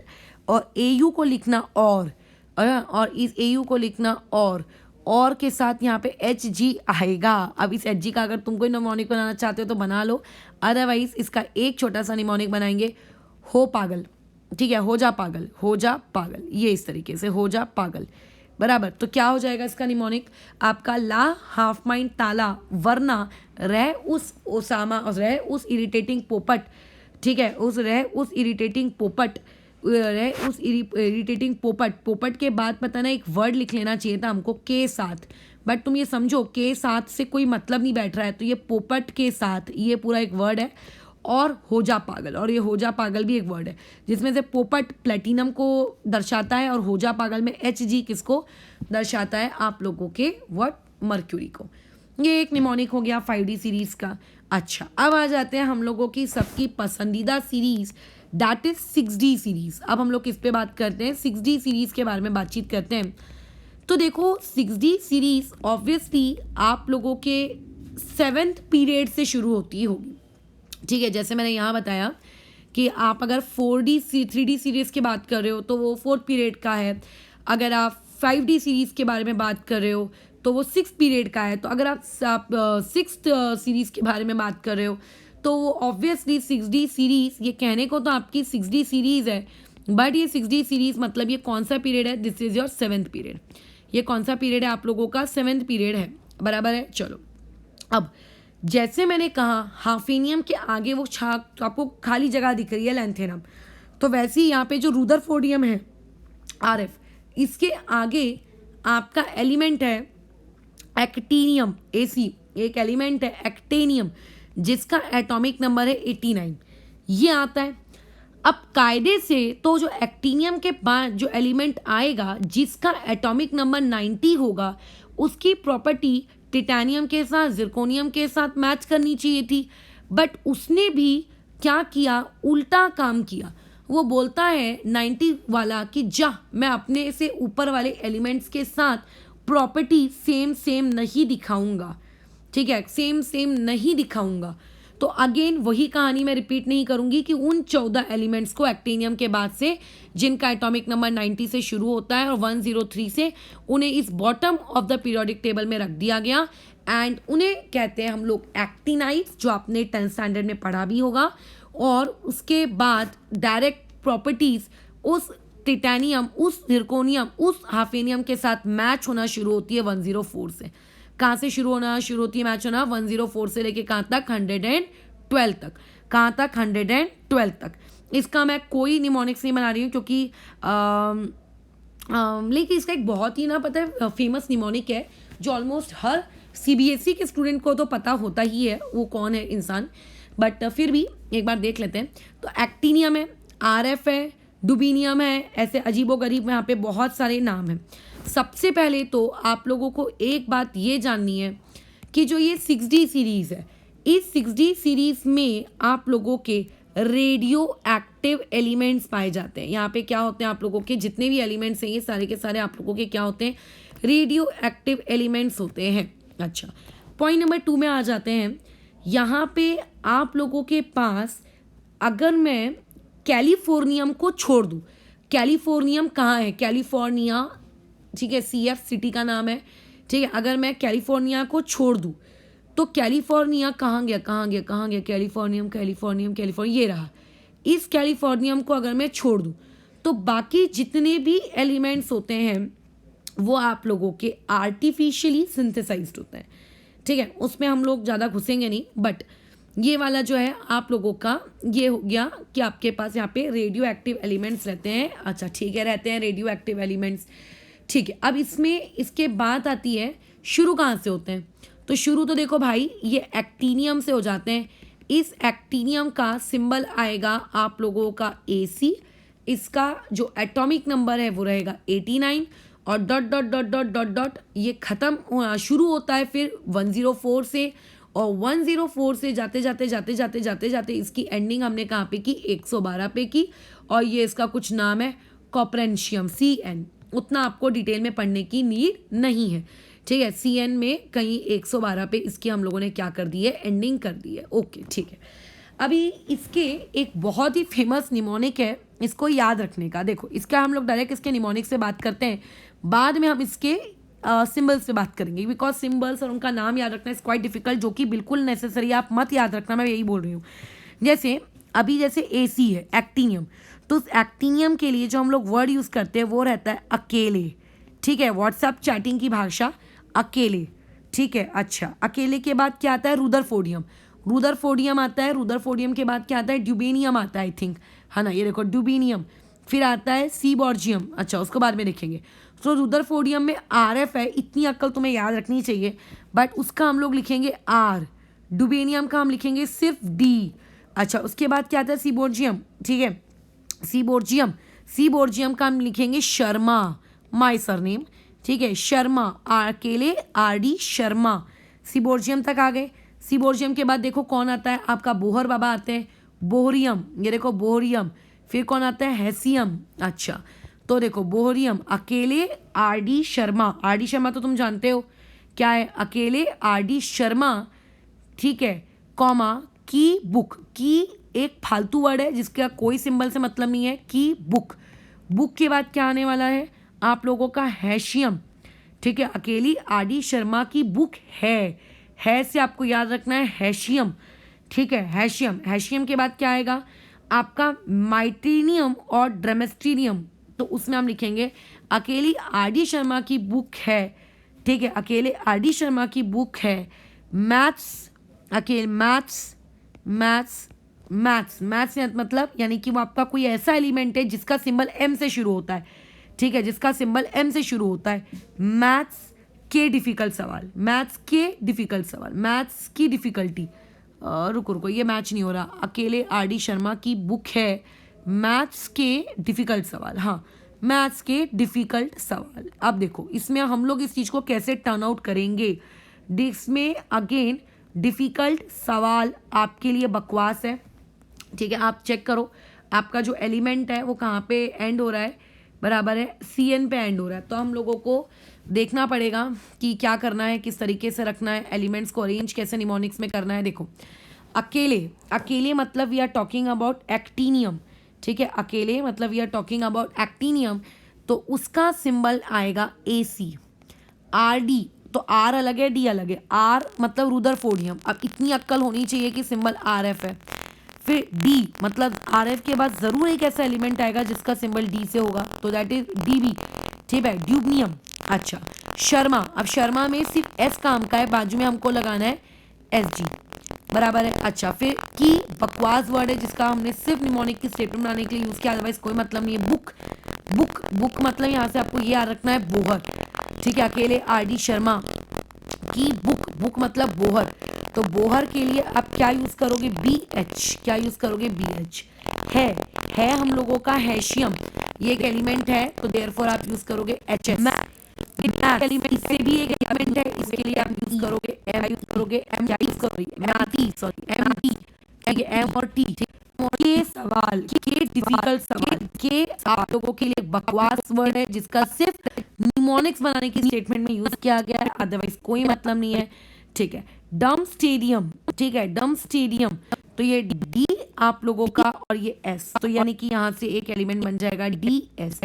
इसको आप कलेक्टिवली रीड करें, ठीक है, इसको आप कलेक्टिवली रीड करें, ठीक है, इसको आपने क्या करना है, कलेक्टिवली रीड करना है, ठीक है, इसको आपको अच्छा। और उसके बाद ये दो एलिमेंट देखो यार और बचते हैं, RG और CN। इस RG और CN की ना तुम खुद बना लेना निमोनिक्स, बट अगेन मैं कह रही हूँ ये कोई काम का नहीं है, सिर्फ बताने को बता दिया गया है, अदरवाइज कुछ भी नहीं। तो हम लोगों ने पहले तो एलिमेंट्स कौन कौन से हमारे डी ब्लॉक में आएंगे वो हम लोगों ने देख लिए, ठीक है, वो हम लोगों ने देख लिया। हमें पता चल गया कि हमारे डी ब्लॉक्स में कौन से एलिमेंट रहने वाले हैं और कौन से एलिमेंट नहीं रहने वाले। अब कुछ सादे से जीके फैक्ट्स के बारे में बातचीत कर लेते हैं। कुछ सादे सादे से जीके फैक्ट्स हैं, बहुत ही सिंपल सिंपल से। अब तुमने ऐसा सुना होगा कि आप लोगों का, जैसे सुना क्या होगा, देखा भी है, उसमें क्या बताऊं मैं, ये आप लोगों का एस ब्लॉक एलिमेंट है, ये देखो ये आप लोगों का एस ब्लॉक है ना, ग्रुप 1 और group 2 together are known as S block. यहाँ से अगर मैं यहाँ तक की अगर पूरी बातचीत करूँ तो ये आप लोगों का पी ब्लॉक है। तो तुम ये कह सकते हो कि आप लोगों के पास, स्पेलिंग ठीक कर लेना, कि जो डी ब्लॉक एलिमेंट्स होते हैं, ये डी ब्लॉक एलिमेंट्स आप लोगों के एस ब्लॉक और पी ब्लॉक के बिटवीन में होते हैं। डी ब्लॉक एलिमेंट्स आपके एस ब्लॉक यानी कि मेटल और आप लोगों के जो पी ब्लॉक है यानी कि नॉन मेटल्स, उनके बीच में पाए जाते हैं। अब क्योंकि आपके जो ये डी ब्लॉक एलिमेंट्स हैं ये एस ब्लॉक और पी ब्लॉक एलिमेंट्स के बीच में पाए जाते हैं, तो इनकी जो प्रॉपर्टीज होती हैं, इनकी जो प्रॉपर्टीज होती हैं, आप देखो जब आप एस ब्लॉक में रहते हो तो एलिमेंट आपके पास जो होते हैं नोन एज मेटल्स, बट जब आप पी ब्लॉक में जाते हो तो जो आप लोगों के पास एलिमेंट्स होते हैं वो क्या कहलाते हैं, नॉन मेटल्स। तो यानी कि जब आप एस ब्लॉक से पी ब्लॉक मूव कर रहे हो तो आपके एलिमेंट्स की प्रॉपर्टीज में चेंज आ रहा है, ट्रांजिशन आ रहा है, बदलाव आ रहा है, they are converting from metal to non metal. But ये बदलाव ऑल ऑफ द सडन तो नहीं आया होगा, राइट, ये बदलाव ऑल ऑफ द सडन तो नहीं आया होगा। इसका मतलब जो डी ब्लॉक है वो डी ब्लॉक इन दोनों के बीच में जो बदलाव हुआ, उस बदलाव का ये क्या है, एक फेज है कि अच्छा पहले ऐसा हुआ फिर ऐसा हुआ, थोड़ा प्रॉपर्टी ऐसे चेंज हुई वैसे चेंज हुई, ये वो। सो देयरफॉर आपकी जो ओल्ड डेफिनेशन थी या फिर जो नई डेफिनेशन है, डी ब्लॉक के कुछ एलिमेंट्स को, डी ब्लॉक के सम एलिमेंट्स को ये क्या कहती है, ट्रांजिशन एलिमेंट्स कहती है। सम एलिमेंट्स को ये ट्रांजिशन एलिमेंट कहती है। अब हम में से कई लोगों को ऐसा लगता है अरे डी ब्लॉक मतलब ट्रांजिशन, हम में से कई लोगों को ऐसा लगता है कि डी ब्लॉक मतलब ट्रांजिशन। बट देखो ये जो वर्ड होता है ना ट्रांजिशन मेटल, इसका ना बहुत इंपॉर्टेंस है। क्यों इंपॉर्टेंस है, क्योंकि जो डी ब्लॉक में हम उन्हीं लोगों को ट्रांजिशन कहते हैं। या फिर अगर मैं तुम्हें ट्रांजिशन का मतलब बताऊं तो ट्रांजिशन का मतलब ये होता है जिनके इनकम्प्लीट डी ऑर्बिटल्स हैं, जिनके पास क्या है, इनकम्प्लीट डी ऑर्बिटल्स हैं, उनको हम लोग क्या कहते हैं, आप लोगों के ट्रांजिशन मेटल्स कहते हैं। क्या कहते हैं वो लोगों को, हम आप लोगों के इनकम्प्लीट डी ऑर्बिटल्स जिनके पास होते हैं उनको हम लोग क्या कहते हैं, आप लोगों का ट्रांजिशन मेटल्स कहते हैं। जिनके पास ये डी ब्लॉक के एलिमेंट्स इनकम्प्लीट नहीं है, जिनके डी सबशेल इनकम्प्लीट नहीं है बराबर, उन लोगों को हम ट्रांजिशन मेटल्स नहीं कहेंगे, ट्रांजिशन मेटल्स नहीं कहेंगे। मतलब ट्रांजिशन एलिमेंट्स उन्हीं को कहा जाता है जिनका डी कंप्लीटली भरा हुआ नहीं होना चाहिए। अब जो डी होता है, डी की मैक्सिमम कैपेसिटी जो आपने 11th स्टैंडर्ड में पढ़ी है, मैक्सिमम कैपेसिटी 10 इलेक्ट्रॉन की होती है। तो अगर किसी का कॉन्फ़िगरेशन D1 है, किसी का कॉन्फ़िगरेशन D2 है, किसी का कॉन्फ़िगरेशन D3 है, किसी का कॉन्फ़िगरेशन D4 है, dot dot dot dot dot dot D9 तक है, तो ये सारे के सारे एलिमेंट्स आप लोगों के किस में गिने जाएंगे, they are counted in transition metals. किस में गिने जाएंगे, ट्रांजिशन मेटल्स में। लेकिन अगर किसी का कॉन्फ़िगरेशन D10 है तो वो D10 में आपका, तो मतलब वो D10 वाला एलिमेंट आप लोगों का ट्रांजिशन मेटल नहीं है। तो कल को अगर ऑप्शन, वैसे तो इस टाइप का गंदा सवाल कभी मेंस वगैरह में तो नहीं है पूछा जाता है, मेंस में तक नहीं पूछा जाएगा और स्टेट लेवल के भी CET वगैरह में मुझे नहीं लगता कभी पूछा जाएगा, बट फिर भी अगर कभी पूछा भी गया, बेसिक आइडिया आपको रहा, तो ट्रांजिशन एलिमेंट D10 को नहीं कहते। तो आई थिंक इतनी भाषा तो तुम्हें क्लियर होगी कि जितने भी ट्रांजिशन मेटल्स होते हैं, all transition metals are D block, ठीक है, but all D block elements are not transition, ठीक है, सारे के सारे आप लोगों के ट्रांजिशन मेटल डी ब्लॉक में होंगे, इस बात की गारंटी है, लेकिन सारे के सारे आपके ट्रांजिशन मेटल होंगे, इस बात की गारंटी नहीं है। तो चलो हम एक बार देख लेते हैं कि हमारे इस खूबसूरत से पीरियोडिक टेबल में कौन कौन ऐसे लोग हैं जो ट्रांजिशन में नहीं गिने जाते, जो डी ब्लॉक के एलिमेंट्स तो हैं but they are not counted in the list of transition metals. तो एक बार उन लोगों के बारे में भी चलो चल के देख लेते हैं। तो जैसे कि तुम्हें बेसिक इलेक्ट्रॉनिक कॉन्फ़िगरेशन 11वीं क्लास का लिखना आता है, मैं ऐसा अज्यूम करती हूँ, तो ऐसे अज्यूम करने से मैं मान के चलती हूँ स्कैंडियम का कॉन्फ़िगरेशन D1 है, इसका D2 है, इसका D3 है, इसका D5 है, एबनॉर्मल, ठीक है, इसका भी D5 है, ठीक है, इसका भी D5 है, इसका D6 है, इसका D7 है, इसका D8 है, इसका D9 है और इसका D10 है। वैसे तो कॉपर का भी D10 होता है, एबनॉर्मल, ठीक है। हम लोग किसकी बात कर रहे हैं, आप लोगों के एबनॉर्मल, किसकी बात कर रहे हैं, आप लोगों के एबनॉर्मल, ठीक है। तो ये मैंने लिख दिया। तो देखो D10 कॉन्फ़िगरेशन फिलहाल, D10 कॉन्फ़िगरेशन फिलहाल तुम्हें किसका दिख रहा है, जिंक का दिख रहा है कि नहीं दिख रहा है, हाँ। तो ये जो बाबा जिंक है, इन जिंक को हम डी ब्लॉक एलिमेंट तो मानेंगे, ठीक है, इन बाबा जिंक को हम लोग डी ब्लॉक एलिमेंट तो मानेंगे, बट इन्हें कभी भी हम ट्रांजिशन एलिमेंट नहीं मानेंगे। क्या नहीं मानेंगे, इन्हें हम ट्रांजिशन एलिमेंट नहीं मानेंगे। तो जो स्कैंडियम होती है, जो हमने यहाँ लिखा है स्कैंडियम, इस स्कैंडियम का कॉन्फ़िगरेशन क्या होता है, D1, टिटानियम का D2, वेनेडियम का D3। मैं आगे का नहीं लिख रही हूँ। अच्छा, कौन सा वाला D, 3D1, कौन सा वाला D, 3D2, कौन सा वाला D, 3D3, समझ रहे हो। मैं यहाँ पे लिख नहीं रही हूँ, बट वहाँ पे है, तो यहाँ पे क्या आएगा, ये आता है 3D5, ये एक एक्सेप्शन है, इस पर भी बात करते हैं हम लोग। फिर यहाँ पे आ जाएगा मैंगनीज भी आता है आपका 3D5, आयरन आता है आपका 3D6, कोबाल्ट आता है 3D7, आपका निकेल आता है 3D8, आपका कॉपर आता है 3D9 और आपका जिंक आता है 3D10। क्योंकि जिंक 3D10 में आता है, so therefore we won't count zinc in a which transition series, वो ट्रांजिशन मेटल में नहीं आएगा, ट्रांजिशन मेटल में वो नहीं आएगा, याद रखना, वो ट्रांजिशन मेटल का पार्ट नहीं होगा, बिल्कुल भी नहीं होगा, ठीक है। चलो अब आगे बढ़ते हैं और गाड़ी आगे चलाते हैं। अब आ जाते हैं हम लोग नीचे आपके 4D सीरीज में, इथीरियम वगैरह पे। तो देखो जैसे स्कैंडियम का कॉन्फ़िगरेशन D1 है, तो इथीरियम का भी कॉन्फ़िगरेशन D1 ही होगा, फ़र्क कितना होगा, 3D की जगह 4D1। टिटेनियम का जैसे D2 है, जिरकोनियम का भी D2 होगा, ठीक है। मुझे सिर्फ अभी फ़िलहाल उन पे बात करनी है जिनका कॉन्फ़िगरेशन D10 है, मुझे फ़िलहाल सिर्फ उन पे बात करनी है जिनका कॉन्फ़िगरेशन D10 है। तो देखो आपका जो कैडमियम है, कैडमियम बाबा जी का भी कॉन्फ़िगरेशन D10 होता है, और उसके नीचे आने वाला जो मर्क्यूरी है, इस मर्क्यूरी का कॉन्फ़िगरेशन भी D10 होता है। तो देयरफॉर ये जो 3 एलिमेंट्स हैं, मैं नीचे के CN वगैरह के बारे में कमेंट नहीं कर रही हूँ फिलहाल, ठीक है, क्योंकि वो आपके रेडियो एक्टिव एलिमेंट्स है, सिंथेटिकली है, एक्सेट्रा एक्सेट्रा, तो उन पर हम बात ही नहीं कर रहे हैं। तो जिंक, कैडमियम, मर्क्यूरी, इन तीनों को हम लोग ट्रांजिशन एलिमेंट नहीं मानते, ठीक है। ये आज की क्लास का हमारा GK फैक्ट नंबर 1, ठीक है, क्योंकि जो आपका जिंक होता है, ये जो कैडमियम होता है और जो ये मर्क्यूरी होता है, जिंक का कॉन्फ़िगरेशन 3D10 है, कैडमियम का कॉन्फ़िगरेशन 4D10 है और मर्क्यूरी का कॉन्फ़िगरेशन 5D10 है। Not counted in transition metal, ठीक है, या फिर not counted as transition metal. इनको ट्रांजिशन मेटल्स में हम नहीं गिनते, इनको हम ट्रांजिशन मेटल में नहीं गिनते, ठीक है, इनको नहीं गिनते। कब, whether they are in their natural state, natural मतलब no cation no anion, natural state में भी नहीं गिनते। Neither in +1 and +2 configuration. और अगर आप बोलो जिंक +1 क्या आपका ट्रांजिशन मेटल कहलाएगा, तो आप तो भी मना कर दोगे, नहीं भैया जिंक +1 मेरा ट्रांजिशन मेटल नहीं कहलाएगा। क्यों, क्योंकि जो जिंक होता है, जिंक का कॉन्फ़िगरेशन होता है 4s2 3D10। अब अगर मैं जिंक +1 की बात कर रही हूँ तो इलेक्ट्रॉन इससे निकाला जाता है, और जब इलेक्ट्रॉन इससे निकलेगा तो 4s1 रहेगा और 3D10 तो वैसे का वैसे ही रहेगा, और जिंक 2+ आपका 4s0 हो जाएगा और वो तो 3D10 का 10 ही रहेगा। So therefore zinc, cadmium, mercury ये कभी भी आप लोगों के ट्रांजिशन लोगों के गिनती में नहीं आते।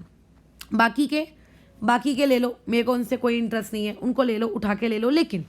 लेकिन जैसे अभी अभी मैंने तुमको यहाँ बताया था ये ऊपर इलेक्ट्रॉनिक कॉन्फ़िगरेशन में कि जो एक कॉपर होता है धोखेबाज, कायदे से इसका कॉन्फ़िगरेशन D9 होना चाहिए, आपने 11 में भी पढ़ा होगा।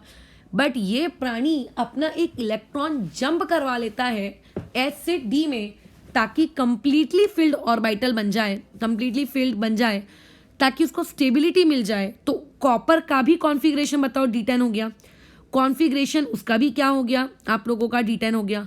वैसे ही जो कॉपर के नीचे सिल्वर आता है वो भी एकदम कॉपर के जैसे ही रंग बदलता है, और जो सिल्वर के नीचे गोल्ड आता है वो भी सेम वैसी ही एबनॉर्मेलिटी दिखाता है। इसीलिए कॉपर को, Ag को, Au को, इनको भी हम लोग हमारे ट्रांजिशन एलिमेंट में इंक्लूड नहीं करते। किसको? कॉपर को, आपके सिल्वर को और आपके गोल्ड को। क्यों नहीं करते? क्योंकि इनमें भी कंप्लीटली फिल्ड आप लोगों का क्या होता है, डी सबशेल होता है, चाहे वो उनके नेचुरल एलिमेंट्री फॉर्म में रहे, चाहे वो उनके आयोनिक यानी कि कैटायन वाले फॉर्म में रहे। तो ये एक ट्रू ट्रांजिशन मेटल नहीं है, ठीक है, they are not true transition metal. जो बाकी के ट्रांजिशन मेटल्स होते हैं, उन बाकी के ट्रांजिशन मेटल्स के कंपेयर में इनकी जो प्रॉपर्टीज़ होती हैं वो प्रॉपर्टीज़ काफ़ी अलग होती हैं। क्या होती हैं? काफ़ी इनकी प्रॉपर्टीज़ अलग होती हैं। तो अब ऐसे में क्या कोई और इरेगुलरिटीज़ भी है?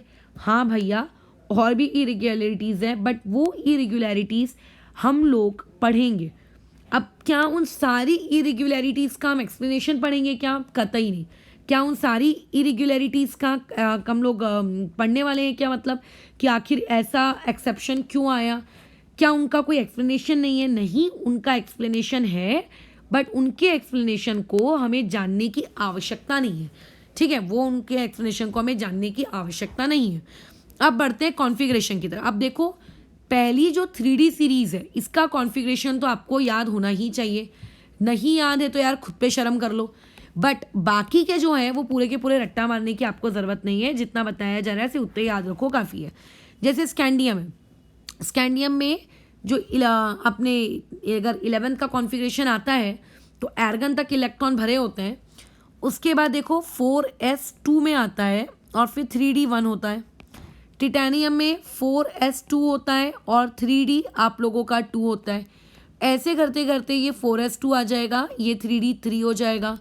इसको आना चाहिए था 4s2 3d4, लेकिन तुमने 11th में पढ़ा है कि अपने 4s में से एक इलेक्ट्रॉन निकाल के 3d4 को दे देता है ताकि वो 3d5 बन जाए, और d की क्योंकि टोटल कैपेसिटी 10 होती है तो उसकी आधी कैपेसिटी हो गई 5।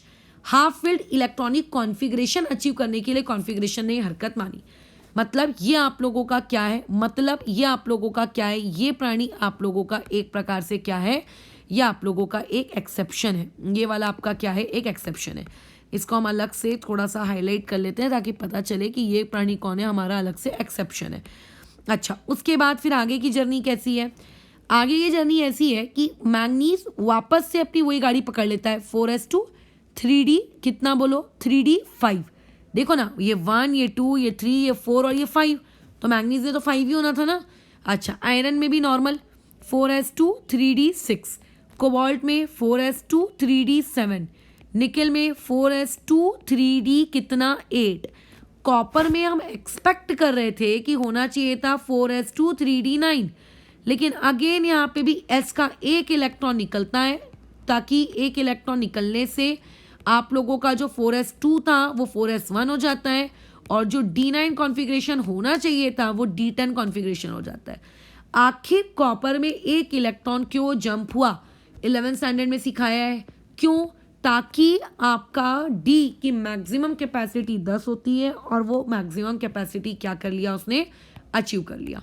और जिंक का तो तुम जानते ही हो, जिंक में कितना हो जाएगा? बोलो जरा, जिंक में ये चीज़ कितनी हो जाएगी? जिंक में ये चीज़ नॉर्मल रहेगी, और नॉर्मल कैसे? यानी कि 4s2 3d10। ये ऐसे, ये तो बेसिक कॉन्फ़िगरेशन है, 11वीं में हर किसी ने पढ़ा ही होगा, इसमें कुछ ऐसा खास नहीं बताया जा रहा है। अच्छा, ये तो पूरा का पूरा आपको रट्टा मार के होना, इसमें पहली ट्रांजिशन सीरीज में मात्र 2 एक्सेप्शंस हैं और कुछ भी नहीं, सिंपल सी चीज़ है। अब आ जाते हैं हम लोग आपकी थर्ड ट्रांजिशन सीरीज पे, जो yttrium, zirconium, niobium, molybdenum, technetium, rhodium, ruthenium, palladium, silver, cadmium, ये जो है। अब इसमें अगर हम बातचीत करें क्या यहाँ पे कोई एक्सेप्शन है क्या, तो देखो स्कैंडियम क्योंकि 4th पीरियड का था इसीलिए 4s2 आया। अब क्योंकि मेरा इटीरियम 5th पीरियड का है तो वहाँ पे क्या आएगा, 5s2 आएगा। जो जिस पीरियड का होता है s उसके सामने वो नंबर लिखता है।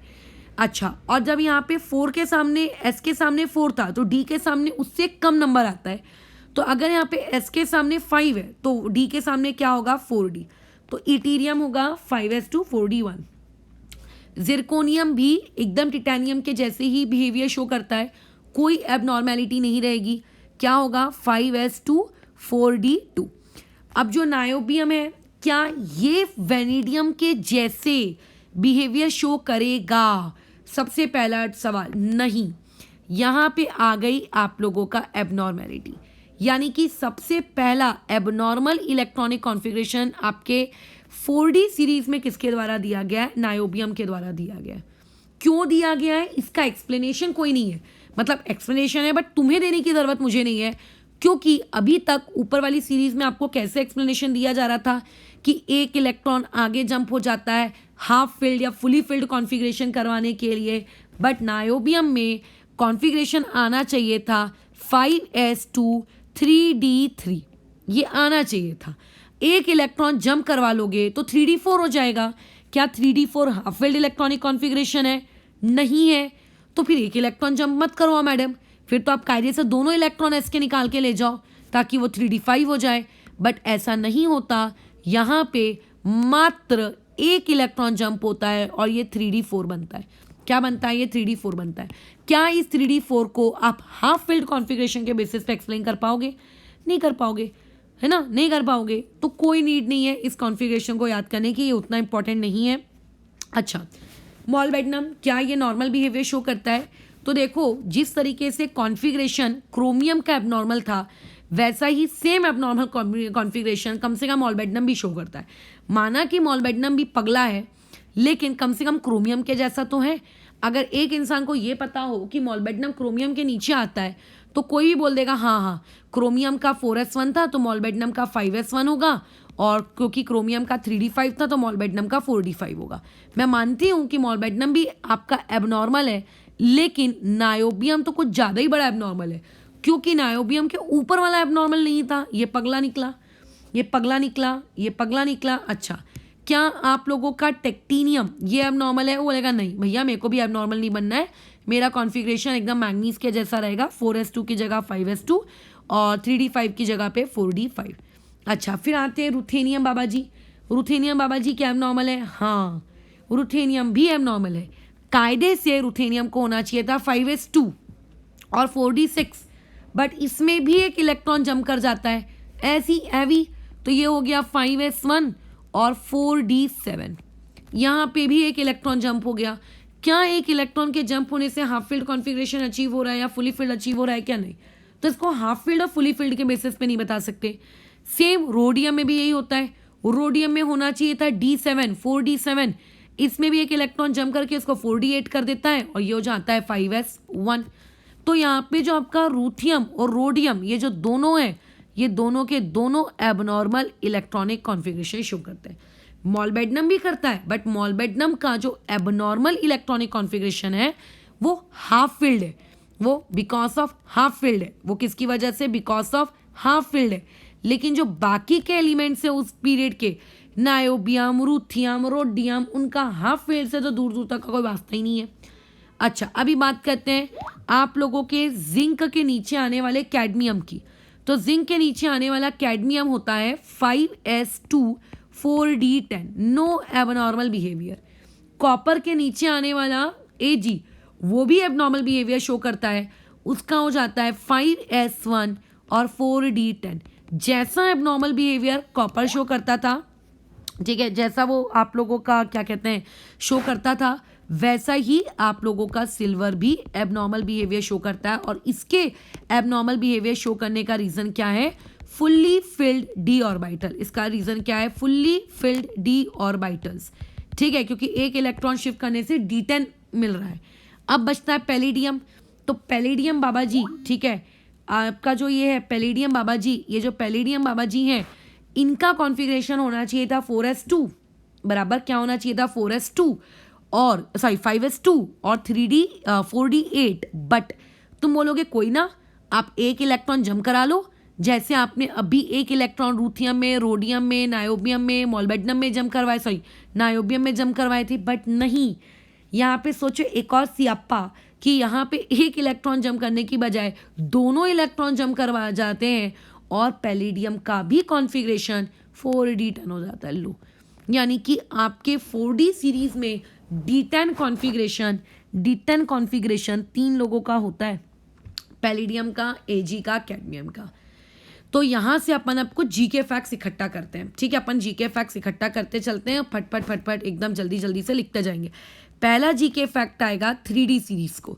3D सीरीज में एबनॉर्मल इलेक्ट्रॉनिक कॉन्फ़िगरेशन देने वाले लोग कौन हैं?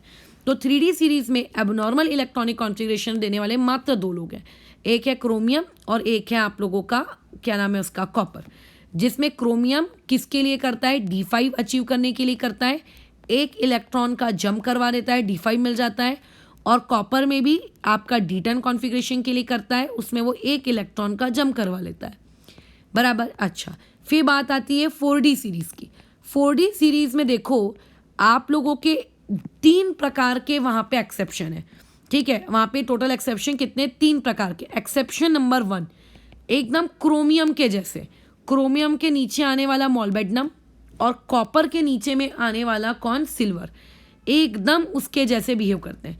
उनकी भी चाह D5 कॉन्फ़िगरेशन की है, जिसके लिए वो एक इलेक्ट्रॉन जम करवा लेते हैं, ठीक है। अच्छा, और आप लोगों का जो Ag है वो भी D10 कॉन्फ़िगरेशन की इच्छा रखता है और वो भी एक इलेक्ट्रॉन जम करवा देता है। अब इसमें होता है, एक होते हैं आपके एक्सेप्शन नंबर 2। एक्सेप्शन नंबर 2 में सबसे पहले आता है आप लोगों का नायोबियम Nb, उसके बाद आता है आपका रूथियम और फिर आता है आप लोगों का रोडियम RH।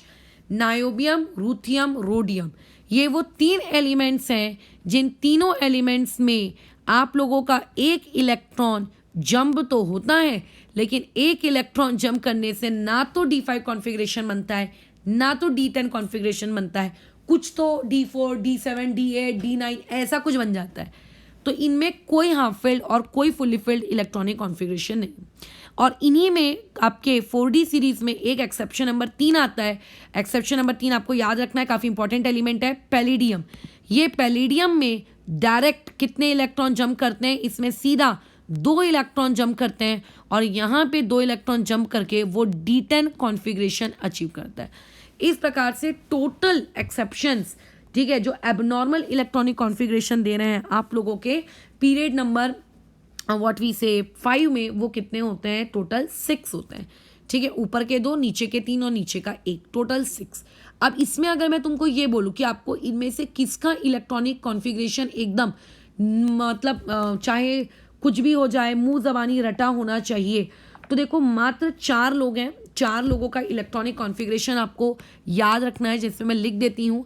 आपको एक याद रखना है पैलेडियम का, वेरी इंपॉर्टेंट, ठीक है, एक याद रखना है सिल्वर का, वेरी इंपॉर्टेंट, और एक याद रखना है कैडमियम का। उसमें याद रखने वाली कोई चीज़ ही नहीं है। जिसको ये पता होगा कि जिंक कैडमियम के नीचे आता है, तो जिसको ये पता होगा कि जिंक का कॉन्फ़िगरेशन 4s2 310 होता है, बस 4 का 5 करेगा, 3 का 4 करेगा, लो कॉन्फ़िगरेशन बन गया, खत्म बात। हाँ, पैलेडियम में थोड़ा याद रखना पड़ेगा कि पैलेडियम में 2 इलेक्ट्रॉन जंप होते हैं, और एक आपको याद रखना है मोल्बेडिनम का। जब आप कोऑर्डिनेशन केमिस्ट्री रटते हो तो आपको इन चीज़ों की नीड पड़ती है। इस तरीके से ये हमारा इलेक्ट्रॉनिक कॉन्फ़िगरेशन डन। अब जो नीचे की 2 सीरीज़ हैं, ठीक है, यानी कि आप लोगों के 6th पीरियड में आने वाला 5D सीरीज़ और 7th पीरियड में आने वाली 6D सीरीज़, इसमें आपको हर एलिमेंट का इलेक्ट्रॉनिक कॉन्फ़िगरेशन रट्टा नहीं मारना है, क्योंकि यहाँ पे एबनॉर्मल लोगों की संख्या बहुत ही ज़्यादा है, बहुत ही ज़्यादा, ठीक है। इसमें आपको मात्र एक एलिमेंट का कॉन्फ़िगरेशन आप याद रखेंगे, वो रहेगा आप लोगों का टंगस्टन, दैट्स ऑल, ख़त्म। और ज़्यादा कुछ ज़्यादा ध्यान नहीं रखना है। हाँ, और आखिरी के ये 3, प्लैटिनम, यहाँ पे आप लोगों का गोल्ड और यहाँ पे आप लोगों का मर्क्यूरी। बस खत्म हो गई बातचीत, इतना ही आपको याद रखना है, ठीक है। जैसे W यानी कि टंगस्टन, तुम सोचो क्रोमियम ने अपना एक इलेक्ट्रॉन उचका लिया D5 कॉन्फ़िगरेशन को अचीव करने के लिए, मॉलिब्डेनम ने भी अपना एक इलेक्ट्रॉन उचका लिया D5 कॉन्फ़िगरेशन को अचीव करने के लिए। तो उनके नीचे आने वाले टंगस्टन से भी हम ये एक्सपेक्ट करेंगे कि भाई टंगस्टन तुम भी अपना एक इलेक्ट्रॉन उचका लो ताकि तुम D5 कॉन्फ़िगरेशन अचीव कर लो। बट टंगस्टन बोलता है ना, मैं तो नॉर्मल ही रहूँगा, 5s की जगह 6s रहूँगा, 4d की जगह 5d रहूँगा, लेकिन अपना एक इलेक्ट्रॉन नहीं उचकाऊँगा, 6s2 रहूँगा और 5d5 की जगह 5d4 रहूँगा। सोचो, ये मतलब ये इंसान नॉर्मल है, नॉर्मल। क्रोमियम और मॉलिब्डेनम एबनॉर्मल थे, लेकिन क्योंकि क्रोमियम एबनॉर्मल था तो मॉलिब्डेनम भी एबनॉर्मल था, और हम ऐसा एक्सपेक्ट कर रहे थे कि टंगस्टन ने भी एबनॉर्मल होना चाहिए, बट टंगस्टन एबनॉर्मल नहीं है। मर्क्यूरी का कुछ नहीं है, मर्क्यूरी अपने घर की प्रथा निभाता है। वो बोलता है जिंक ने जो फॉलो किया, जो फॉलो कैडमियम ने किया, वही फॉलो मैं करूँगा। मेरा जो कॉन्फ़िगरेशन है वो रहेगा 6s2 5d10, नो चेंजेस। ना तो मैं नॉर्मल हूँ ना तो मैं एबनॉर्मल हूँ, मैं अपने साथी संगियों के जैसा हूँ। आपका जो AU है, AU भी बोलता है देखो भाई मुझे भी कुछ नया नहीं करना है, जो कॉपर ने किया, जो सिल्वर ने किया, मैं भी वही करूँगा। 6s1 बन जाऊँगा और आप लोगों का 5d10 बन जाऊँगा, एक इलेक्ट्रॉन उचकाऊँगा और मैं D10 कॉन्फ़िगरेशन हासिल करूँगा। बट टंगस्टन ने नहीं किया, लेकिन गोल्ड ने बोला नहीं मैं तो करूँगा। अब आती है प्लेटिनम की। तो प्लेटिनम बोलता है कि देखो कायदे से निकल ने जो किया था, कायदे से जो निकल ने किया था वैसा पैलेडियम को करना चाहिए था, बट निकल से पैलेडियम जाते वक्त 2 इलेक्ट्रॉन जंप हो गए। तो अब प्लेटिनम के पास ऑप्शन है, क्या मैं निकल के जैसा कॉन्फ़िगरेशन चूज करूं कि मैं भी पैलेडियम के जैसे 2 इलेक्ट्रॉन उचका लूं। बट पैलेडियम और भी बड़ा शाना है, वो बोलता है कि भाड़ में जाओ, मैं तो सिर्फ अपना एक ही इलेक्ट्रॉन उचकाऊंगा, और वो बना लेता है आप लोगों का 6s1 5d9। ये आप लोगों की सबसे एकदम मैं बता दूं खतरनाक सीरीज है निकल पैलेडियम की, प्लेटिनम की, जिसमें आपको एकदम कोई मतलब सिमिलैरिटी देखने को नहीं मिलती। निकल वाला D10 कर रहा है, A8 कर रहा है, पैलेडियम D10 कर रहा है और प्लेटिनम D9 कर रहा है। समझो, तो ये आप लोगों को ये सीरीज याद रखना बहुत इंपॉर्टेंट है, वेरी इंपॉर्टेंट, ठीक है। ये आप लोगों को बहुत इंपॉर्टेंट है, ठीक है। तो अभी हम लोग जो नोट्स बना रहे हैं उसमें आ जाते हैं हमारे GK फैक्ट नंबर 3 में, कि आप लोगों का जो क्रोमियम था, जो मॉलिब्डेनम था, इन दोनों ने एक इलेक्ट्रॉन जंप करवाया और एक इलेक्ट्रॉन जंप करवाकर इनका D5 कॉन्फ़िगरेशन बन गया। लेकिन इनके नीचे आने वाले इसने ये नहीं किया और ये अपना D4 कॉन्फ़िगरेशन ही रखता है। अच्छा, पॉइंट नंबर 4, आपको एक चीज़ याद रखनी है, निकल का याद रखना है, पैलेडियम का याद रखना है, प्लेटिनम का याद रखना है। निकल क्योंकि 4th पीरियड का है तो 4s2 रहेगा, ठीक है। अच्छा, पैलेडियम भी 5s रहेगा और ये 6s रहेगा, और D आपके S से कम वाला रहेगा, तो यहाँ पे 3D रहेगा, यहाँ पे 4D रहेगा और यहाँ पे 5D रहेगा। तो निकल नॉर्मल है, पैलेडियम 2 उचकाल के S को 0 करता है, D को फुल करता है, और प्लेटिनम सिर्फ 1 उचकाता है और D को 9 कर देता है। तो ये आप लोगों की एक इम्पॉर्टेंट चीज़ थी जो आपको पता होनी चाहिए, ठीक है। बाकी के जो अदर कॉन्फ़िगरेशन है लाइक लैंथेनम, हाफेनियम, ये सब आपको याद करने की आवश्यकता नहीं है। सो इलेक्ट्रॉनिक कॉन्फ़िगरेशन जितने बताए गए हैं दैट आर मच सफिशिएंट, उससे ज़्यादा घुसने की कोशिश मत करो। तो ये हो गई बातचीत इलेक्ट्रॉनिक कॉन्फ़िगरेशन की। अब इसी इलेक्ट्रॉनिक कॉन्फ़िगरेशन के बेसिस पे हम लोग और भी बातचीत करते हैं, बट अब आते हैं GK फैक्ट नंबर 5 पे। तुमने इतने इलेक्ट्रॉनिक कॉन्फ़िगरेशन लिखे, तुम्हें ऐसा नहीं लगता है कि जब हम लोग D ब्लॉक का कॉन्फ़िगरेशन लिखते हैं तो D ब्लॉक का कॉन्फ़िगरेशन लिख रहे हैं, तो D ब्लॉक के कॉन्फ़िगरेशन लिखते वक्त आप लोगों को इस तरीके से स्क्वायर ब्रैकेट में आप किसका कॉन्फ़िगरेशन लिखते हो, इनर्ट गैस का कॉन्फ़िगरेशन लिखते हो। 11th में सीखी है ये सारी चीज़ें, इसलिए आई एम नॉट रिपीटिंग। उसके बाद इनर्ट गैस खत्म होने के बाद आते हैं S ब्लॉक। S ब्लॉक में मात्र 2 ही एलिमेंट्स होंगे, एक ग्रुप 1 के और एक ग्रुप 2 के। तो जिस पीरियड के आप हो, जैसे लेट्स से आप 4th पीरियड के हो तो आप 4s लिखोगे, 5th पीरियड के हो तो आप 5s लिखोगे, 6th पीरियड के हो तो आप 6s लिखोगे, आप n पीरियड के हो तो आप ns लिखोगे। तो आप क्या लिखते हो, NS लिखते हो। 11th में आपने इतना तो पढ़ा ही होगा कि NS यानी कि S की जो मैक्सिमम कैपेसिटी होती है वो होती है 2 इलेक्ट्रॉन। वो 2 रख सकता है, 1 रख सकता है, 0 रख सकता है। तो अभी आप लोगों के पास क्या 1 रखने वाला इलेक्ट्रॉन, 1 रखने वाला केस है? हाँ, ये देखो 1 रख रहा है, ये 0 रख रहा है और ये 2 रख रहा है। मतलब डी ब्लॉक के केस में S 0 भी हो सकता है, ठीक है। आप लोगों का यही S 1 भी हो सकता है, यही S आप लोगों का 2 भी हो सकता है। तो NS 0,1,2 लिख दिया मैंने, इन तीनों में से कुछ भी हो सकता है। कई बुक वाले इसको 0 to 2 भी लिख देते हैं, तो भी चलेगा भाई। लेकिन आप जिस पीरियड के हो, आपका डी ब्लॉक उस पीरियड का नहीं होता। यानी कि आप 4th पीरियड के हो तो आपका डी ब्लॉक 3D का होता है। अगर आप 5th पीरियड के हो तो आपका डी ब्लॉक 4D का होता है, यानी कि जिस पीरियड के उससे एक कम। यानी कि अगर आप डी ब्लॉक पे कमेंट करना चाहो तो डी ब्लॉक आप लोगों का आपके पीरियड नंबर से एक का कम होगा। यानी कि अगर पीरियड नंबर n है तो n-1 डी होगा। और डी में इलेक्ट्रॉन आपके, ठीक है, आपके डी में जो इलेक्ट्रॉन है कभी 0 नहीं हो सकते। जैसे S में एक 0 का केस हमको पता है, बट डी में ऐसा कोई केस नहीं होगा जब इलेक्ट्रॉन 0 हो जाए।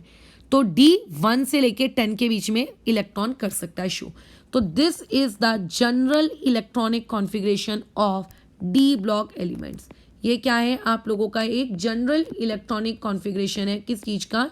ऑफ डी ब्लॉक एलिमेंट्स, ठीक है, ऑफ डी ब्लॉक एलिमेंट्स। बस ये हो गई हम लोगों की एक और कहानी कि हम लोगों ने जनरल इलेक्ट्रॉनिक कॉन्फ़िगरेशन देख लिया, किस चीज़ का? आप लोगों के डी ब्लॉक के एलिमेंट्स का, ठीक है, किसका? डी ब्लॉक के एलिमेंट्स का। अब कई लोगों को डाउट होता है कि हम जो ये पढ़ रहे हैं D and F block element, इसमें इतने एक्सेप्शंस है यार, हमारा जो छोटा सा ब्रेन है वो इतने सारे एक्सेप्शंस बेचारा कैसे याद रखेगा?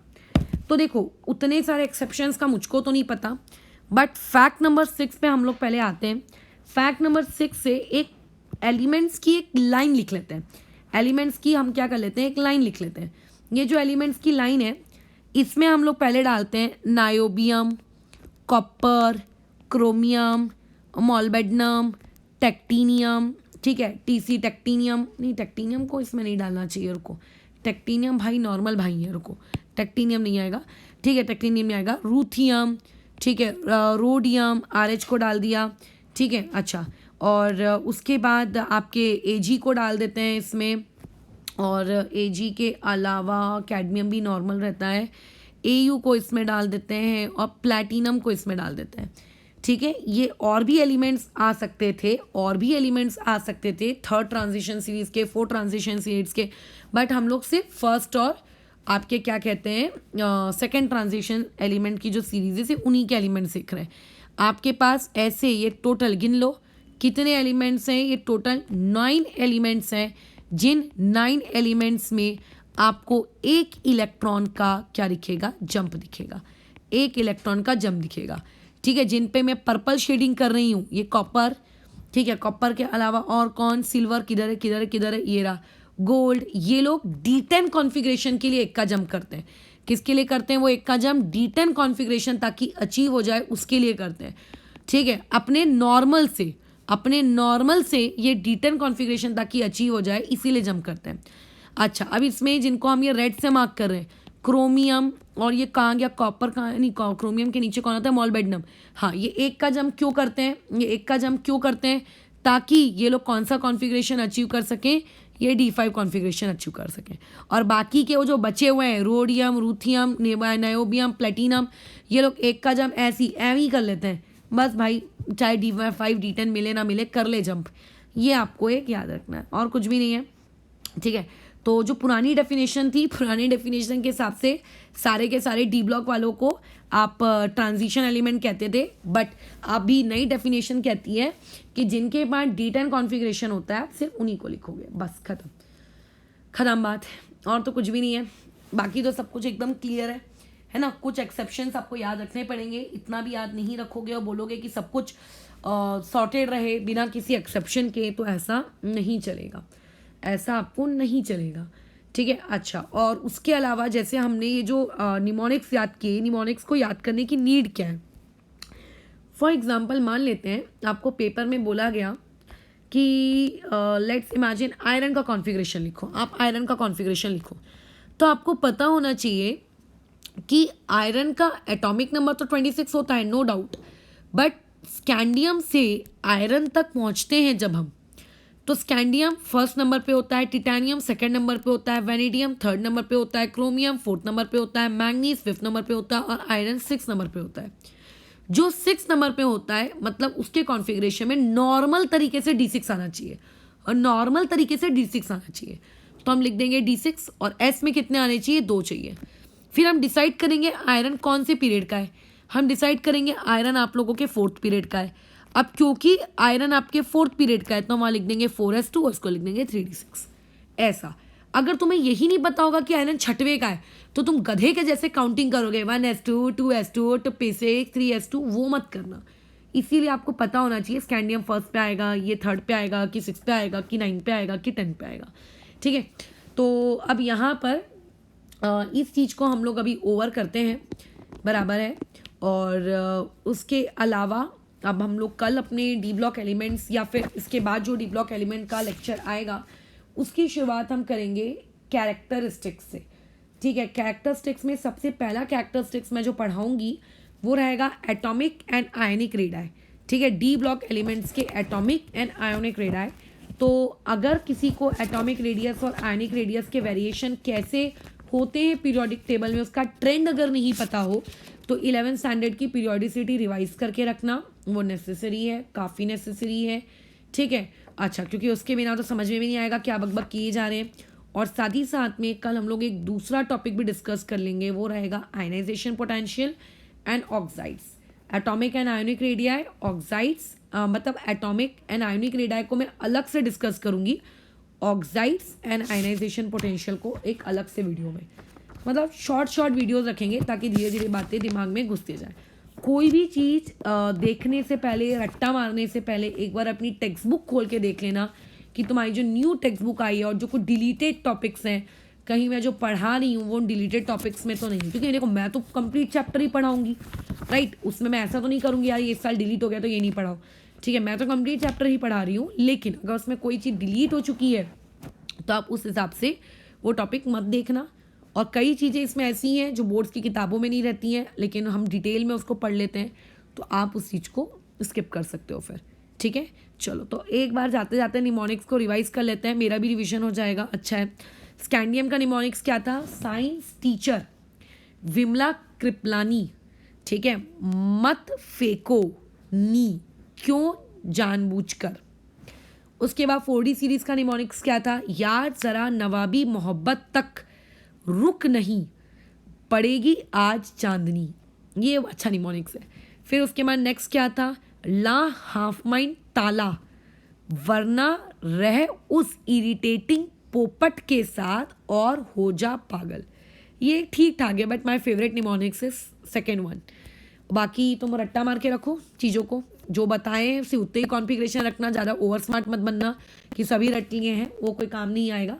और एटॉमिक एंड आयनिक रेडाई को रेडी रखो, इसके बाद की जो क्लास रहेगी वो ऑर्गेनिक की रहेगी।